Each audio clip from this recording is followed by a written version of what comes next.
आज माह रमजान का आखिरी जुमा है। अलविदा जुमे को लेकर मुल्क में खास तैयारियां हैं। नमाज के लिए मस्जिदों में खास इंतजाम किए गए हैं। अलविदा जुमे की नमाज पर सिक्योरिटी भी सख्त है। दिल्ली, यूपी, महाराष्ट्र समेत कई रियासतों में सख्त सिक्योरिटी है। अलविदा जुमे की नमाज को लेकर खास हिदायत भी दी गई है। दिल्ली, यूपी में सड़कों पर अदा नहीं की जाएगी नमाज। पुलिस ने लोगों से सड़क पर नमाज न पढ़ने की अपील की।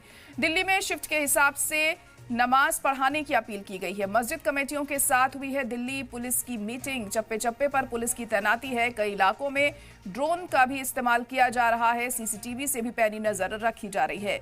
तो आज अलविदा जुमा के मौके पर तैयारियां की गई हैं। सिक्योरिटी के सख्त इंतजाम किए गए हैं। मस्जिदों में भी खास बंदोबस्त किए गए हैं ताकि जब नमाजी यहां पर पहुंचे तो उन्हें भी परेशानी का सामना ना करना पड़े और बहुत ज्यादा भीड़ ना इकट्ठी हो। इसके चलते वहां पर शिफ्ट्स में नमाज की टाइमिंग रखी गई है ताकि सब लोग अपनी नमाज अदा भी कर लें और किसी को कोई परेशानी भी ना हो। हालांकि सड़क पर नमाज पढ़ने की मनाही की गई है तमाम जगहों पर, और उसके बावजूद किस तरह से इंतजाम किए जाते हैं और आज का दिन पुरअमन तरीके से गुजर जाए, यही मंशा है। और पुलिस ने इसी के मद्देनजर जवानों की भी तैनाती की गई है।